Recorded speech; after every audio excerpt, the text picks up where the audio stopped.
to it, but we're here. Right? We truly thank God for all that He's done, all that He's doing, and will continue to do.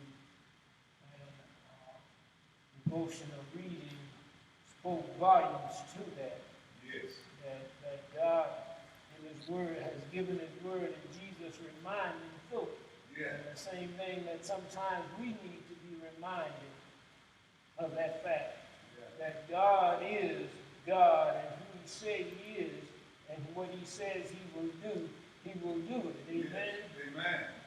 And last week we had a fantastic lesson. And England brought that home to us, and we continue with that passage of scriptures today. Only our lesson today is love prevails all, in your book overall, and I believe God's plan revealed. Yeah. But I like the youth topic. Our youth topic says when it seems like God's plan takes a detour. Yeah. It seems when it seems like God's plan take a detour. Yeah. And you know, so many times we get caught up like that. That's right. That it seems that we're on the right track. Yeah. And all of a sudden we're ready to step in the door. Yeah. And God says, go left. Yeah. And have you ever been on the highway and you're going somewhere and you're in a hurry? Yeah. And I know, and you get to this point and it tells you before you get there, highway closed. That's right. Certain number of miles. That's right. And then you continue to go. You know it, yeah. And you already get over. But there's somebody that's always in the left lane that's going to keep going and then expect you to let them in once they get up with traffic. Yeah. And Brother Angel, I got to tell you, there's sometimes that I ain't letting you in. I make sure that I'm right on that other car's bumper that you're not going to get it. You saw it the same time I saw it. But when we're doing everything that we can do, right, and we're doing what God has instructed us to do, right. And sometimes it seems that God just said, take a detour. Right. Go back home, as a matter of fact. And we need to sometimes acknowledge that. There were times living in Colorado, and I get ready to leave home, coming to Texas, everything planned, and look, I get in the car and say, did you lock the house up? Yeah. Because we didn't have the security system we got now where we can just do it from the phone. So I got to stop, go back in, did I lock all the doors, did I cut everything off, did I unplug the iron, everything, and then you're late. You on your time, you're late. Right. But then you get down the highway and there was an accident. Yeah. And you say, look at what God did. Yeah. God has detoured. Sometimes His plans seem like it's taking a detour. But guess what? That's God just protecting us. And we'll see, and I can relate that with our lesson today. That what these brothers thought they were doing to get back at a little smart alecky brother, that God already had planned out. Just said you got to take a detour. Yeah. I mean, said, now here you are. My brother's selling you into slavery, but then the thing is, God already had a plan that He's going to raise you up. And in His dream, He already saw this, that his brothers and his father and mother would bow down to Him. But then everybody thought, oh, you just being a brat. Yeah. You just think you all that in a bag of chips. And he just sat there. But yeah, he didn't say God showed it to me. He just said, I dreamed it. And for God, because a lot of times we dream and we can't remember what we dreamed. But He remembered in detail what it was. And that's simply because God had already anointed this to be. Yeah. And we need to realize that. Our lesson is taken from Genesis 45, 1 through 8, and 10 through 15. And again, it's God's plan revealed. God's plan, not our plan. And the unifying principle of our lesson is sometimes one is overwhelmed by tragic events in his or her life, but what can keep hope alive after the struggle ends? Joseph told his brothers that what they meant as remnant of God's people. Look at what God is saying. That God did this on purpose. And it ain't what you did. It's what God had did on purpose. You think you were doing it to harm me. But God had this already planned out, that I'm doing it for your sake. I'm doing it to save you. Not to just elevate him, but my purpose, and a lot of times we get the big head. When God elevates us, we think we all that. But God is saying, I'm not doing it for you. I'm doing it for my people. And we need to realize that. And the thing is, in verses 37 through 41, it explains how and why Joseph went to Egypt. And 42 through 47 tells us how and why Jacob eventually did the same. Neither man went willingly. And sometimes God will move us around. And we get mad sometimes. We will get a strong attitude. God, why are you doing this to me? I'm satisfied. I got a good job. I'm satisfied where I am. But God says it's time to move somewhere else. But God, you brought me down here. Yeah, I brought you down for a while. And he said, but I brought you here that I may elevate you. But in elevating you, I'm doing it for the remnant. I'm saving my people and using you as an instrument to save my people. So, again, there are any comments, questions before we get into the lesson? Again, and we've seen this betrayal of family that happened in here. Now, it's hard when you betray family, when you turn on family. And we see that every day. Folk will turn on family. And when they turn on family, that's hard. When family go and rat you out from it, when your family go and say, I know who did it. But you know, I've seen times where mothers would call the police on their child because they know that he did it and they're trying to save his life. You think your mama's being mean, but mama's trying to save your life, because if they catch you out there on the street and you take off running and you don't tell them what they're going to do. And so mama said, I'd rather save your life than to have you out there and somebody hunt you down to kill you. At least if you're in jail, I know where you are. I don't have to worry about, it used to be a time where you didn't have to worry about nobody killing you in jail. Now, if somebody else, you've done something bad enough to somebody, they'll get a word to somebody. And they'll take you out in jail. But here, it used to be that you go to jail, and that was a good place for you, because you was out of harm's reach. But then said, well, Mama, why you do that to me? But the thing is that we need to realize in our lesson today that it is notable that Joseph is the direct object and God is the subject of every verb in Joseph's speech about God's action despite and through his brother. Now, his brother's treacherous act. But God orchestrated it all. God said, I'm going to use the devil to bring about some good. And we've all heard stuff about the woman who was out of food, everything. She prayed, a neighbor heard her praying and decided, I'm going to go get her some groceries. I'm going to show her. He went and got her groceries, put them on the door, knocked on the door, and jumped behind the bushes. And she came out, saw the groceries, started praising the Lord. He jumped out. That wasn't the Lord. That was me bought you them groceries. He said, look at God. He sometimes used the devil to do his work. And God will do that at times. That he'll use somebody that we don't look down on to bring us glory. So within that Job's speech here will identify to his brother what seems to indicate that many years later he's able to see God working the good. Now when Joseph went down there, just like you said, Joseph was bragging. I mean, I was just seeing him walk around. Yeah, I'm my dad. My daddy loved me because I'm his favorite. It wasn't that he loved. It's just that whose son you were. He loved that woman so much, and because she had produced you, that he was happy about that.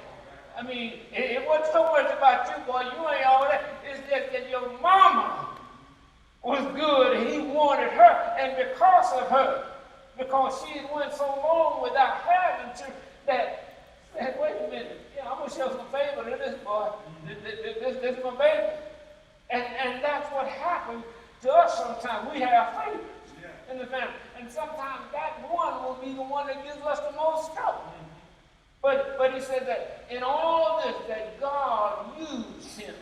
And Joseph sometimes have retained faith in God, even through all he was going through. Joseph never gave up on God. In spite of everything he went through, he stayed faithful to God. When he had the opportunity to go left or through it, he stayed right on track. And can you just imagine being in the house with a beautiful woman coming at you every day, and you saying, no. And look at Joseph, had some restraint. Said, this is not right. I don't care what you do. I'm not going to do it. Whatever you promised me, God has already set me up. And I'm not going to do God wrong, and I'm not going to do the king wrong. I'm going to stay where I am, stay in my lane. And then Joseph identifies God's ultimate purpose to place him in a position to preserve a remnant of his family in the time of famine. God will do that. And you know, and I question myself, I question Brother Raymond, God, why you have me driving all the way over there every Sunday when there are churches right here, 5 minutes from the house that I can be at? But God said, this is your season to be where I plant. Won't you just grow where I plant you? And for whatever purpose it is, I'm sticking with it. That is God's plan, it's God's purpose, and I've given in. Submitted to His will. God, whatever it is, then use me in this place, in this time. So as getting this lesson, like I said last week, the angel brought it to us, and when they came to the point of leaving, going back home, Joseph had to do some of his stuff. Get him off track, because he didn't want to show his feelings. So he was good to see him, but this time we're going to find out that once they came back, they went home, and Daddy didn't want to let him go in there. Can you blame him? Said, now look, you already killed my boy, and now you talking about taking my baby? I can't see that. Let that boy stay down there. I ain't worried about him. Let him stay down there. But I can't let my baby go. And then they kept on begging. And as they got hungry, and food got less and less. I said, okay, I guess so. Y'all going on back down there. Don't go on back down there. But don't let this happen. And then what happened? What happened? And our lesson leads us back. But listen, and this is the way God works in us. Then Joseph could no longer control himself. And this after they got back. Now they're back from home, and Daddy and I already told him, man, don't y'all mess me up this time. I'm gonna let my boy go because it depends on our life. And they went back, but as they went back, then then Joseph could not restrain himself, could no longer control himself before all his attendants, and he cried out, have everyone leave my presence. So there was no one with Joseph when he made himself known to his brothers. And he wept so loudly that the Egyptians heard him, and Pharaoh's household heard about it. Now he's a grown man. I mean, in a great position. But he allowed himself to become human. He allowed himself to express the feelings that he had. And he wept so loudly that the Egyptians heard him, and Pharaoh's household was stirred about it. Joseph said to his brothers, I am Joseph. Is my father still living? But his brothers were not able to answer him because they were terrified in his presence. Now here they are. We really sold this boy up. Now we're scared. Now he's in power. Not what he told them was going to do. Now, here they are. They are back in his presence. And they are bound, they are fearful now. But Joseph said again, I am Joseph. Is my father still living? But his brothers were not able to answer them because they were terrified of his presence. Then Joseph said to his brothers, come close to me. And when they had done so, he said, I am your brother, the one you sold into Egypt. Listen, y'all don't recognize it's been 20 years, but I'm still me. I'm your brother. I know they couldn't recognize him. He probably, grown, looking good, buff, well-fed, living a good life, and said, I'm your brother, though. I mean, and they couldn't believe it because they were just sure that he died.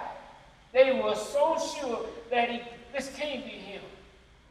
And then verse 5 says, and now do not be distressed, and do not be angry with yourself for selling me here, because it was to save lives that God sent me ahead of you. It ain't your doing. It's God's doing that. God sent me ahead of you to save you. Now say, well, look, now y'all need to come to reality. That God did this, that your lives may be spared. That you wouldn't die from hunger. And then it says, for 2 years now, there has been a famine in the land. Like they didn't know that. Because they were hungry. They were starving, on the verge of starvation. And they had some stuff to eat, but they were on the verge just like everybody else. Couldn't feed their animals. But yet, he said that God provided this. God orchestrated this. And here what God is doing, making that detour. And what you meant for good, harm, God used for good. For 2 years now, there has been a famine in the land. And for the next 5 years, there will be no plowing and no reaping. Some folk have lost their jobs. And they're destitute, becoming destitute. People that were living high on the hall, they're losing everything. And then they're complaining about, but why didn't you save something else? I mean, it doesn't matter, like you say, put a little bit up for yourself for hard times. And it just that we ought to at least put up 6 months rent. If you rent a house note, put it up instead of spending everything. Put up something that you have something to survive until something comes. And we don't believe it ain't going to happen. Or it has happened before. It's not at this extent. But people have lost jobs before. But they were smarter. Now we just spend everything we get. And we need to learn to pay ourselves.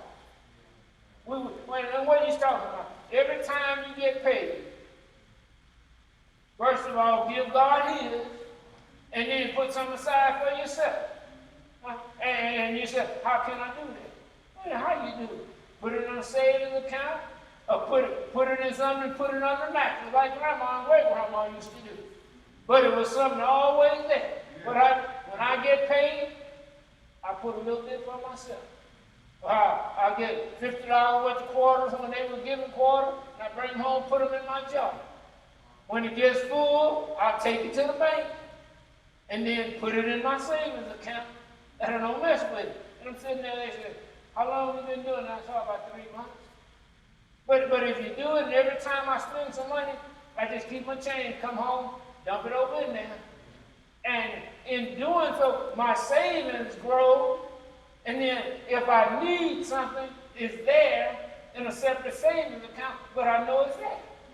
And that's what God is trying to get us to see. A lot of times we spend above and beyond our means, and then when it comes to crunch time, we don't have nothing. Questions or comments?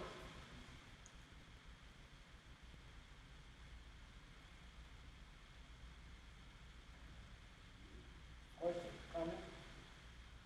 Then, so, okay. But it says in verse 17, but God sent me ahead of you to preserve you, for you a remnant on earth, to save your lives by a great deliverance. By a great deliverance. So then it was not you who sent me here. It was God. He made me father to Pharaoh, Lord of his entire household, and ruler over all Egypt. He says, I'm in control of everything.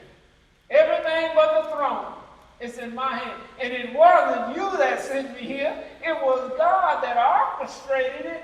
And I went through a whole lot. But in spite of it, God blessed me. You put me in the mud, in the pit. You brought me out and sold me. When I got here, I was elevated. But then something happened and I got put in prison. I'm talking about, I'm on the high road. But because of what God did. And and I believe that God did orchestrating him going to prison too.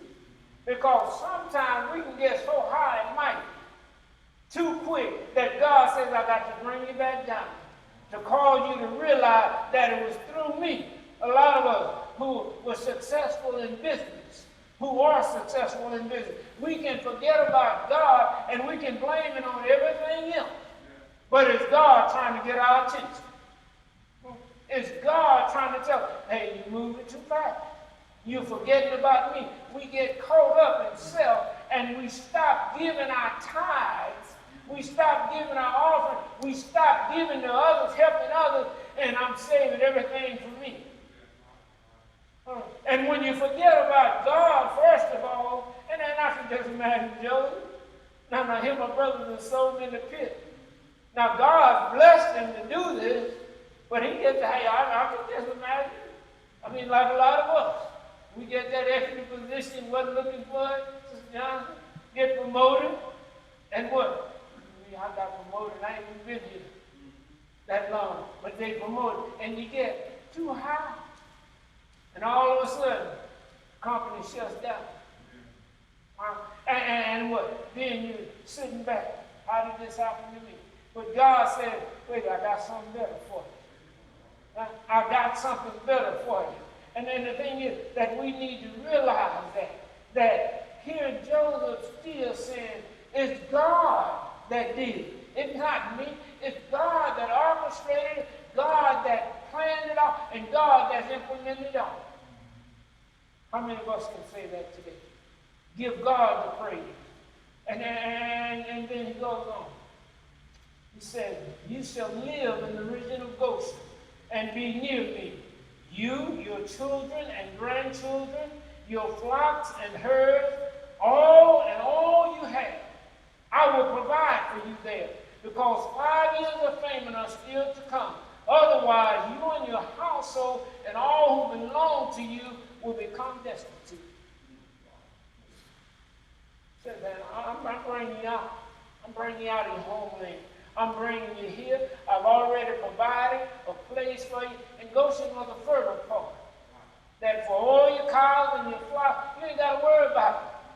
There's going to be food there for them. And I'm going to provide for you. Now, how much money? Now, I'm sitting there, we done made it to heaven. God has blessed us abundantly.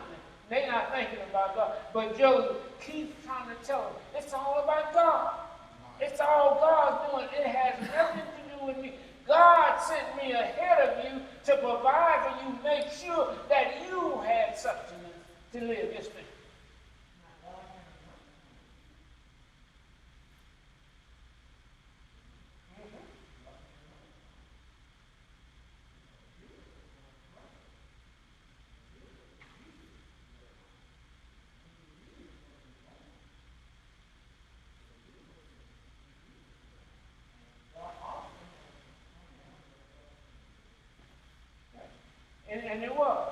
And it was. And it's all that is tied in to Joseph going to Egypt.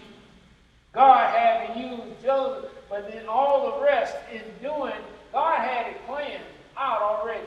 And sometimes we will miss our blessings because we want to get ahead of God. What if Judah had done wrong? But here what God is saying, like they're saying, man, we shouldn't have did that boy like that. But the oldest sometimes sits back And let the young boys do what they want to do. You get overruled, man. But then what? Here they said, didn't I tell y'all not to sell it? Didn't I tell y'all not to do the boy harm? And we don't listen, and that's the same way with us in the church. We will kill somebody, sell them, put them in a pit because they said something we don't like. We'll get mad at somebody and hold a grudge. Then I wouldn't talk to them if I were you. You know I'm right. We do that. As the man said, we have hurt folk. We have caused folk not to want to come to church. It's not that nothing they've done anything. They're not here because we've hurt them. And we're too prideful to go and say, I'm sorry. But see, Joseph ain't had nothing to be sorry about. He just did what God said. He just bragged about it a little more. And can you just imagine that young boy? He's the best football player around. Yeah, he can walk around strutting at school. All the girls hanging on. Yeah, he can walk around strutting, but then he gets hurt.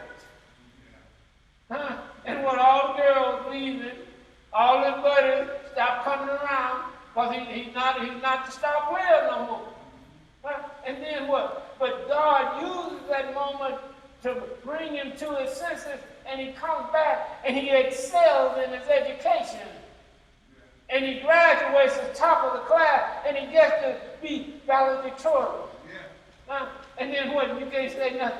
And then he's got the scholarship because of his knowledge, not because of his skill.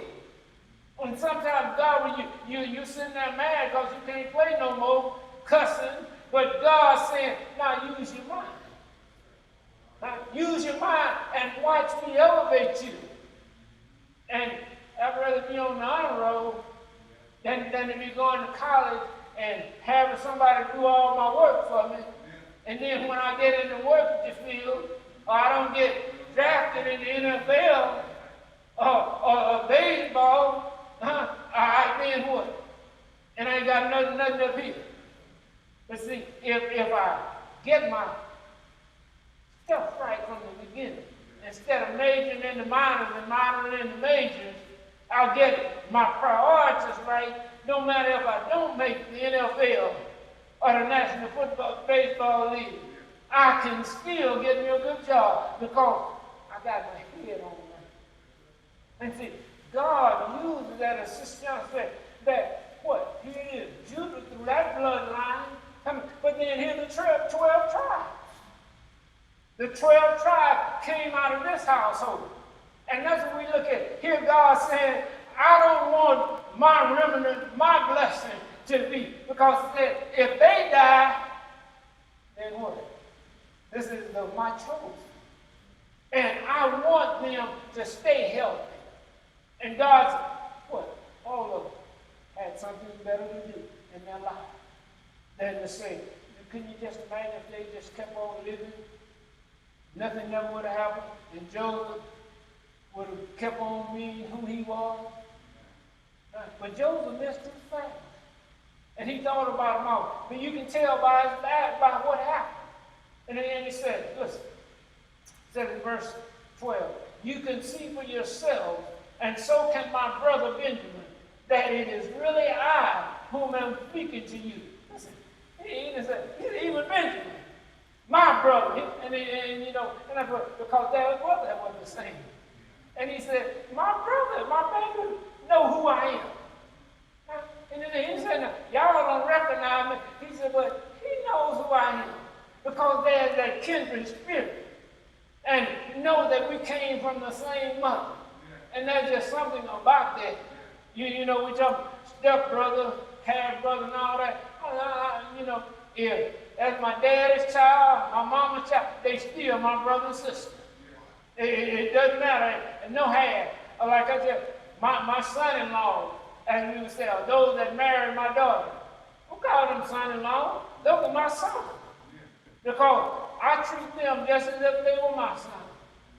And they appreciate it more. Because, and I said, no, you call me Pop. Or whatever you want to call me. But, no, I'm not your dad-in-law. Now, and you're not my son, listen. I thought you had your hand up.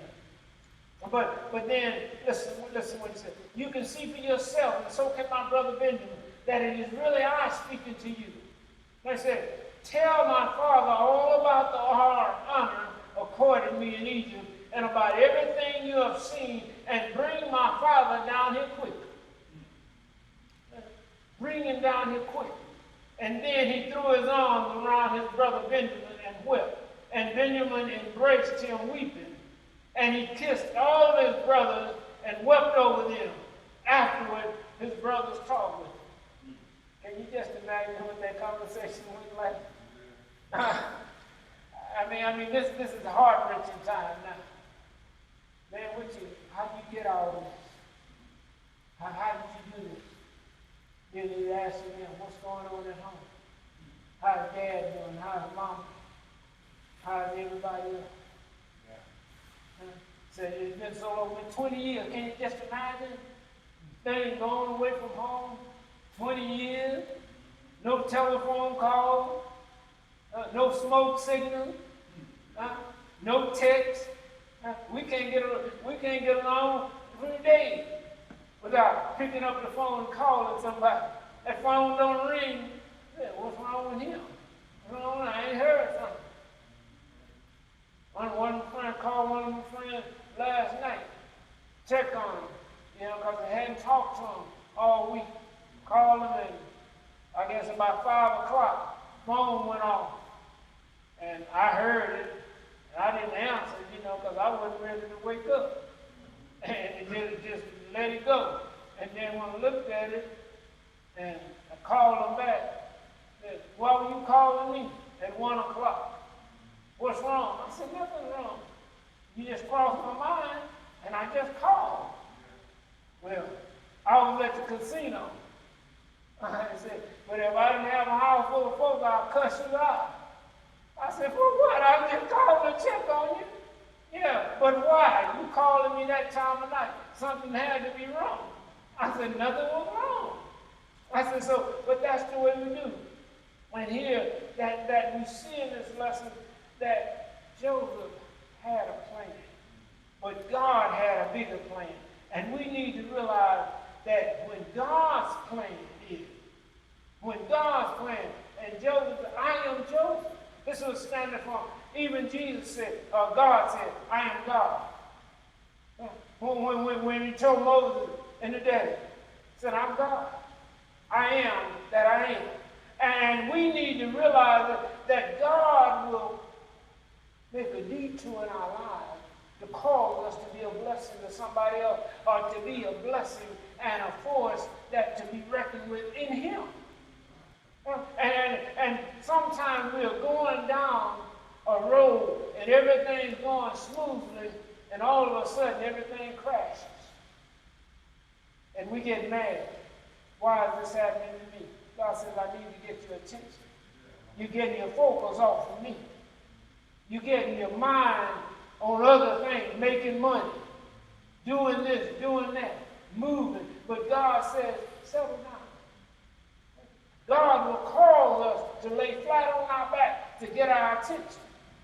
If we're moving too fast, then God will cause us. He'll cause a detour to come in your life. And you think that you're doing everything right, but God said, you forgot my plan. Your plan is secondary to my plan. And we need to remember that God's plan supersedes anything that we do. God's plan is in effect in our lives, whether we believe it or not. But what do we do after 20 years? After 20 years, that here I am before you. You've done everything you could. And he raised my gift, he raised it. But can you just imagine? They never forgot. They may have gone on with their lives, but in the back of their head, it was still there. How have you been? I wonder did he die? And then when they saw what was, then it knew God allowed it all to happen for his good. God allows what's happening in our life for his purpose.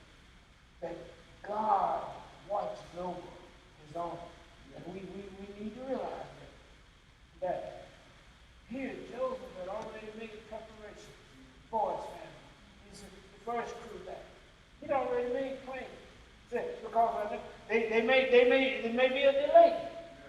But I'm going to make preparation that they're coming. Because what? They don't want to die. So regardless of how much you don't want to leave home, if God says, get up and go, guess what? I got to get up and go. I got to get up and go. And that's the same thing that we must remember. But a family reunion is something that we don't do very much anymore.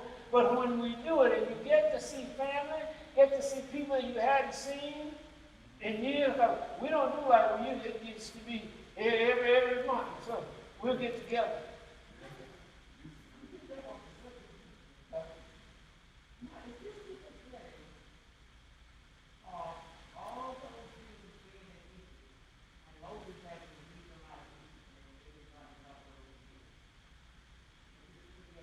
Yes, this is the beginning. This is the beginning. This is where they, right, and they come in Egypt and they're trapped there because they've gotten comfortable.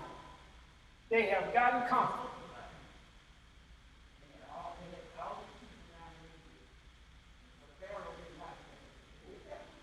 Well, it's just that they became too powerful. They overwhelmed the Egyptians. They outgrew the Egyptians because God multiplied them. God had a plan. And God used them for this plan that he had. See, it wasn't just an accident that they went down there. God said, I got to save a remnant of my people. And in carrying them down there, they flourished. In every way. Babies were being born, and they wasn't just little babies. They were, because you look at what these people did, what they came to while in Egypt. And every time they outgrew the Egyptians, and Pharaoh got there, hey, I got to do something. I got to break this up. I got to break this. Hey, let's make them slaves. And look at it. God will allow that to happen to us when we get too big for our things. Look at what's happening to some of these mega churches pastors. Because they are doing what they want to do, and God is saying, I'm tired, I'm uncovered. I'm uncovered. And God's preparing his people for a greater work. And God will, okay, here they are, flourishing down there, but then they begin, and you can just imagine.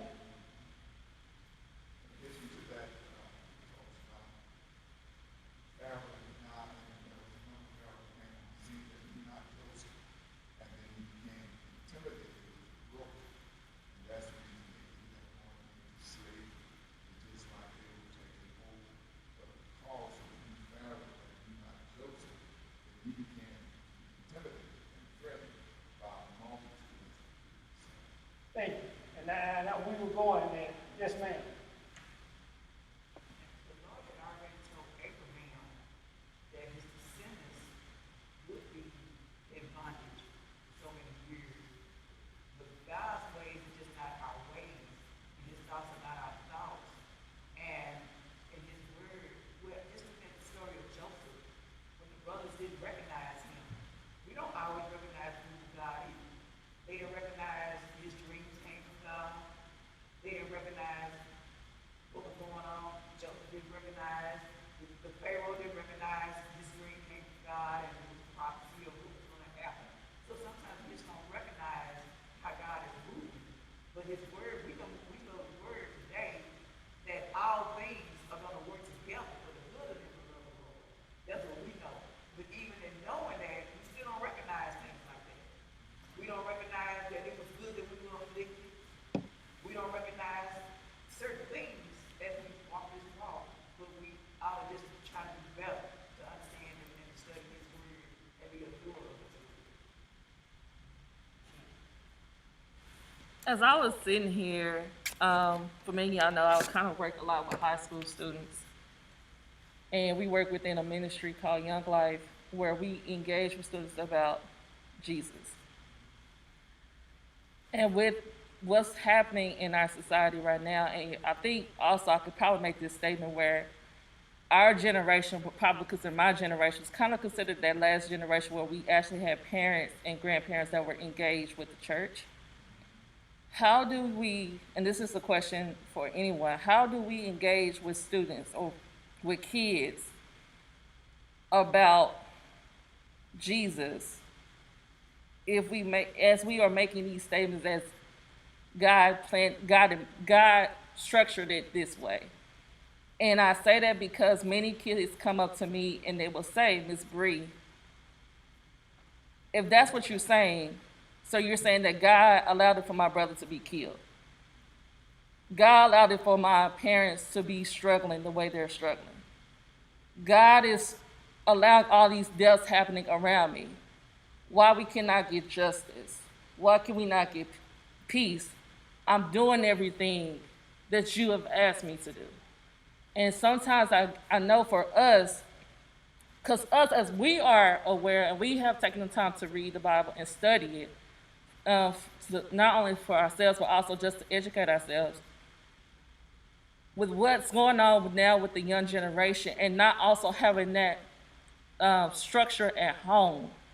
How do we engage with those type of with kids who don't have that type of structure, who has those type of questions, and how do we give them hope in the midst of a dying world that's still every day there's something happening, not just in the nation, not just in the world, and also in their communities, also in their schools.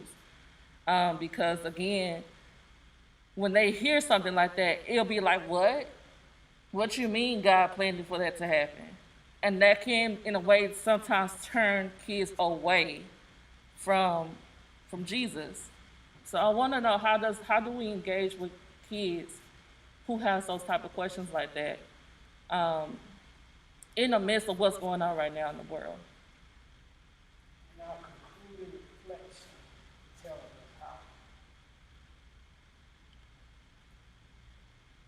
God's sovereignty preserves life on earth. If we tell them about God, if we live holy lives in front of them, then they will see God in us.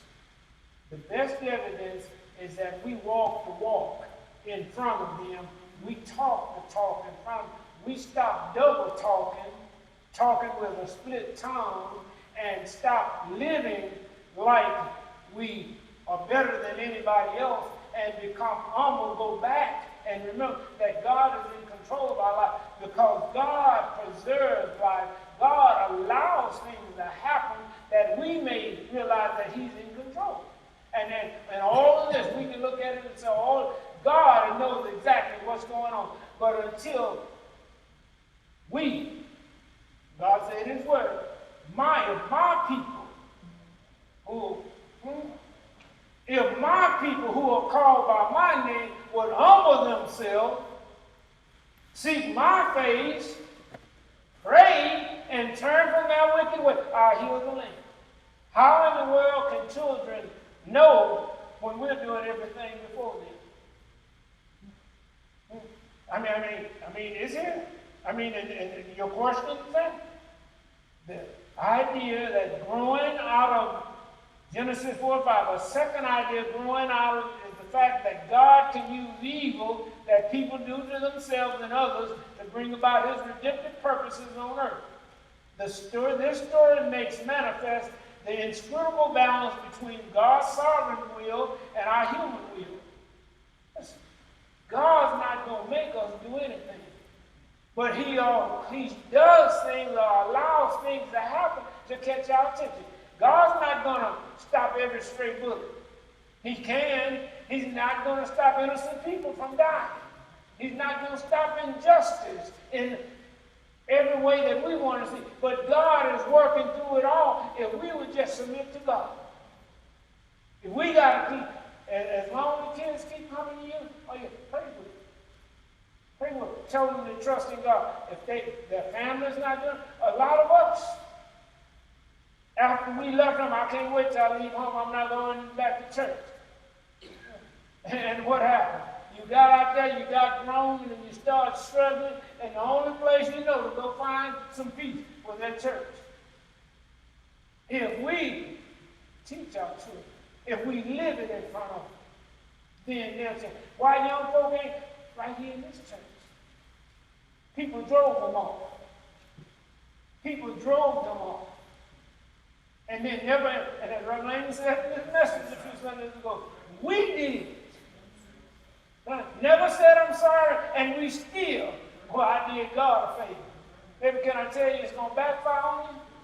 Keep on hurting folks and think you're doing God a favor. Keep on. God's going to hold us accountable for what he did. Just as them brothers, when they came to Job, they were filthy. Then he going to get us now. He gonna get us. And when he sent him back home, go get my daddy.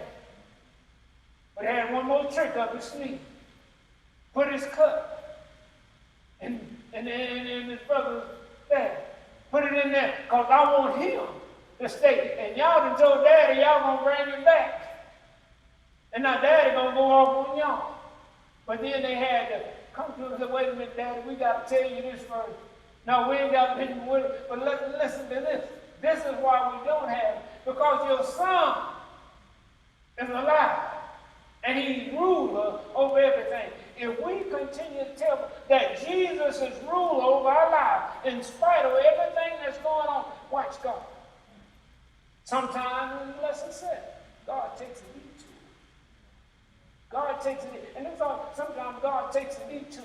And God will cause us to seem like a failure, that he will raise us up on the other side.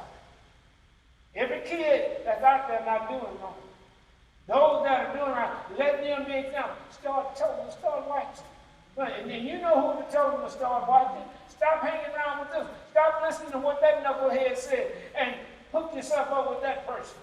Somebody that's not doing their homework. Hey, won't you go over there and hook up with them? Just because their skin is different from yours, you getting bitter and nothing ever happened to you. And then most kids in school today, they're not like us. Or we got the hand-me-down books, the hand-me-down this. We had a reason to be mad, but guess what? We were so happy to be in school. We didn't worry about it. Them books that were marked up with their names in it, some of the pages tore off, we used them and we excelled. And then when we went over that, forced integration, my senior year, we went over that, and you know what we did? Excel. Excel. They cut out Miss Hearn High, cut out everything. Student council, everything. They didn't want us to be, but because we had the numbers. And we stayed on task. And if we can survive in what we went through, these babies today can survive if we just lead them in the right way. But it begins like it is. On our knees before God. Then it's my people who are called by my name, or on themselves. Stop thinking that you're all that. Bag of chips and a bottle of red pop. And that, but God, here I be in the same mess. God